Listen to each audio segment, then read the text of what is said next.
Okay, hi guys. This is solutions for the lines and planes practice part 1. So question 1, we're writing a parametric equation of a line. So in order to write the parametric equation of a line, sometimes it's good to think about what we need. So we definitely need a direction vector and we would need a position vector. Okay, so we can actually get the direction vector right off the bat because it says it's perpendicular to that scalar. So we know that in a scalar equation that for an 8 coefficient in front of the x and y is going to be your normal vector.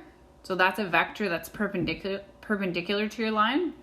So boom, we already have our direction for 8. You could reduce that to just divide each of them by 4, 1, 2. Because that's just going to give you a scalar multiple, so it's still equivalent. They're still the same direction. So we can just do that to make it look smaller. Okay, and then we need a point on our line. So since we know it has the same x-intercepts as that other line, why don't we just find the x-intercept of that other line? So I'm just going to write the parametric equation of that other line, which is x equals 2 minus 10t and y equals 7 plus 3t. So I just wrote the parametric equations. So it has the same x-intercepts as this line. So an x-intercept is when y is equal to 0, right? That's the definition of an x-intercept. So if we just sub 0 in for y and solve for t, so negative 7 over 3. So now we know what t equals at the y-intercept.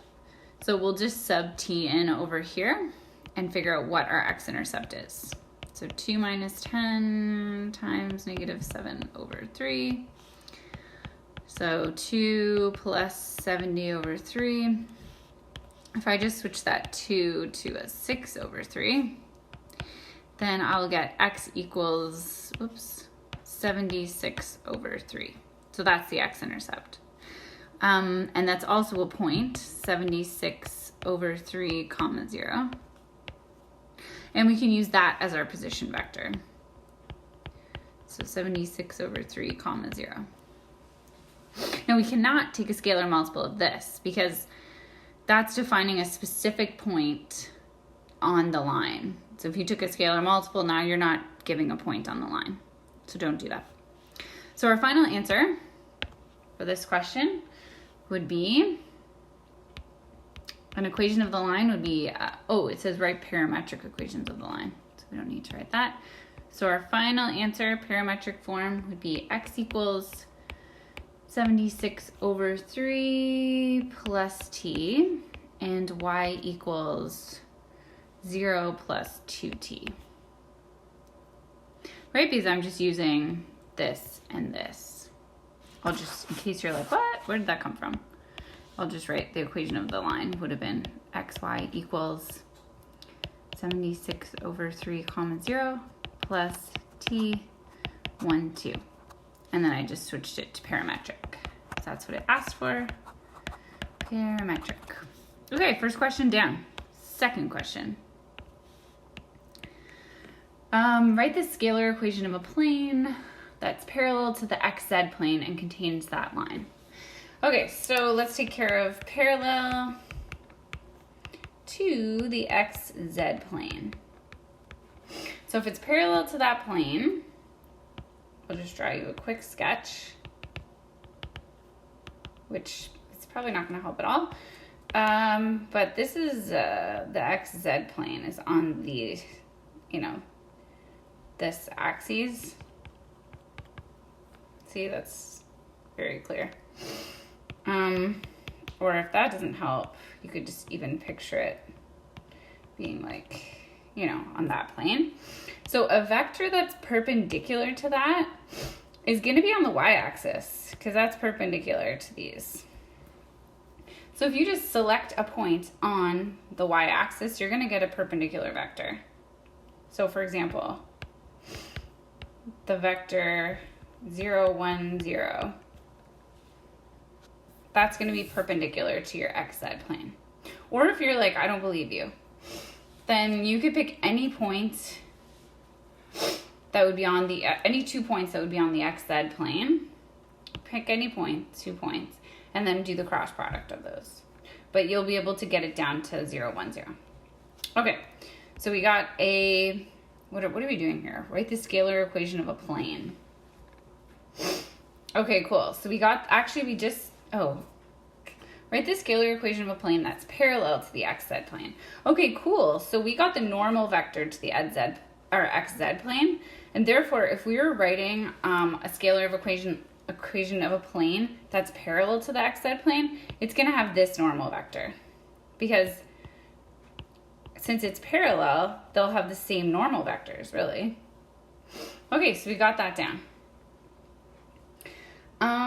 And then really, like if we're writing the equation of a plane and we know our form is going to be, if we want to put it in scalar form, it's going to look like this.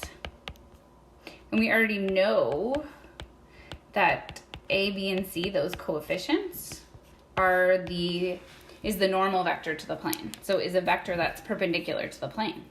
And we already have that. So if we just sub in 0, 1, 0, now we're just missing D. So what other information? They said it contains a line 3, -1, 5 plus T 4, 0, -1. So we actually know a point that's on our plane. So the point 3, -1, 5 is on our plane. So we can just sub it in for x, y, and z to find D. So obviously all that stuff's going to be 0 except for that, so it's going to be -2. So then D will equal 2. Oh gosh, I just said -1 times. That's awful. 1, because 1 times -1 is -1. Awesome. And then when you bring it over, it's +1. Okay, cool. So my final answer will be y plus 1 equals 0. Since x and z had 0 coefficients, I just left them out. And D is equal to 1. So I sub that in there. Okay, so that's final answer for 2. Number 3. Determine whether the lines intersect and where they intersect if they do. Okay, so I'm going to tell you right now there's skew. So if you got that answer, you can just bypass the next 100 minutes of me talking. But yeah, basically I'm just going to sub the x's into each other, blah, blah, blah. Okay, so line 1, parametric equations are -2 plus 3s,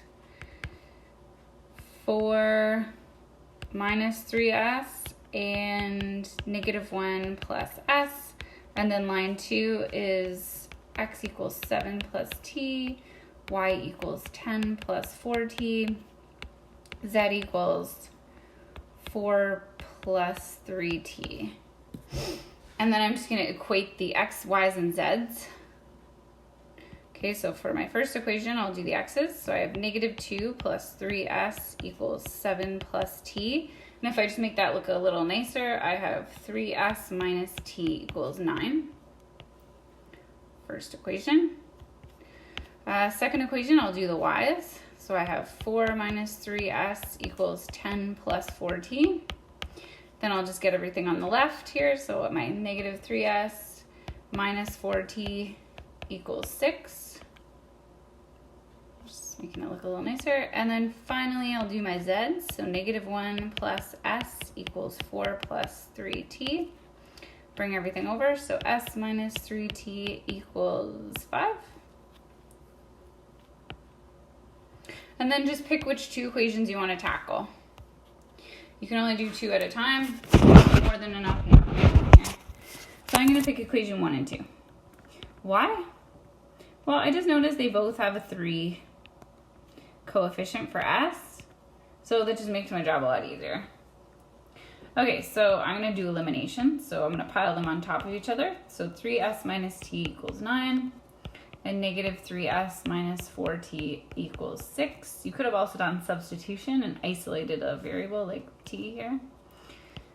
Okay, so since since these are different signs, I'm going to add the equations together because 3 plus -3 will be 0 s's, which is what I want to happen.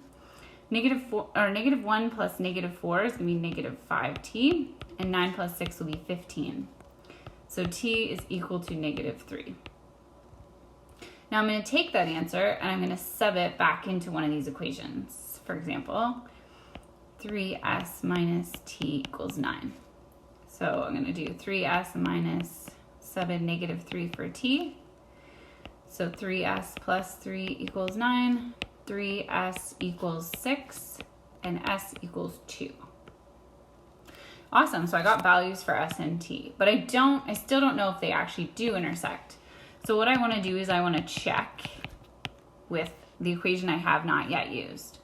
So with equation 3, so the left side of equation 3 is s minus 3t. The right side of equation 3 is 5. So s is 2 minus 3, t is -3. So I subbed in my s and t. So I get 2 plus 9, I get 11.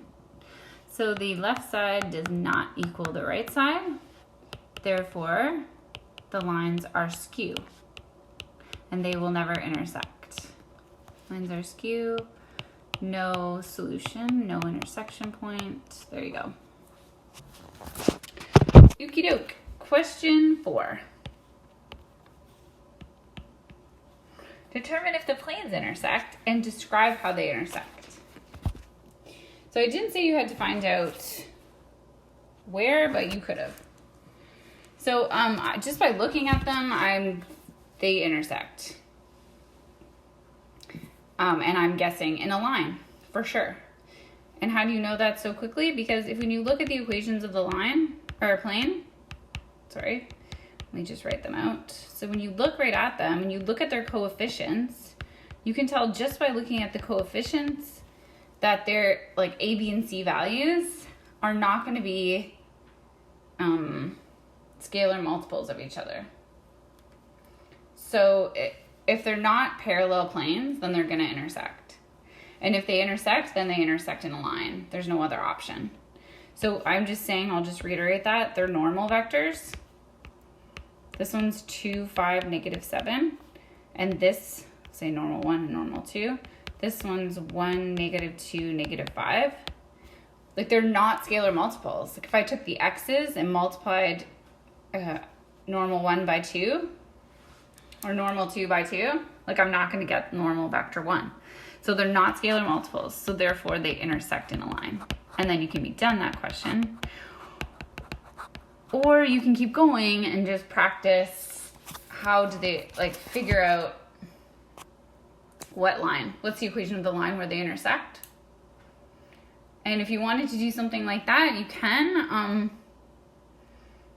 There's more than one answer, but the way I did it, well, I first multiplied this equation by 2 so that I could cancel out the x's. So I actually multiplied that by 2, so that became 2, 4, 10, and 18. And I subtracted the equations, giving me 9y plus 3z equals 49. And then this is the point where we're like, we can't go any farther because we have 2 equations now, or 2 equations and 3 unknowns. You can't solve that. So this is where we have to figure out like, let's let y equals t be one of them. And then you sub that in.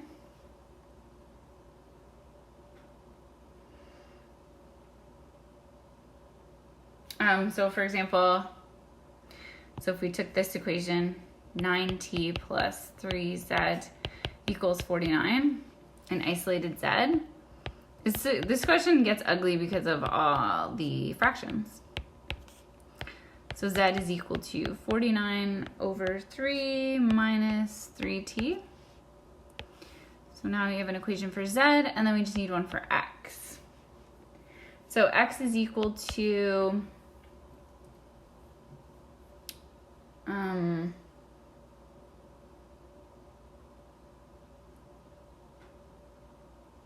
what was my original equation? It was like x minus 2y minus 5z equals -9. So if I move everything over, I get x equals 2y plus 5z minus 9.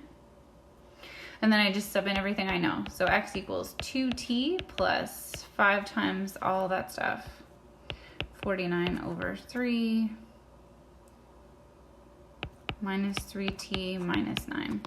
And then I just simplify that. And I'm not going to show all my work, but if you do it, you should get negative 13t plus 218 over 3.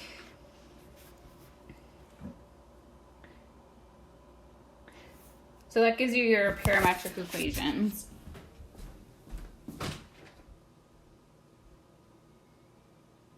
I hear screaming.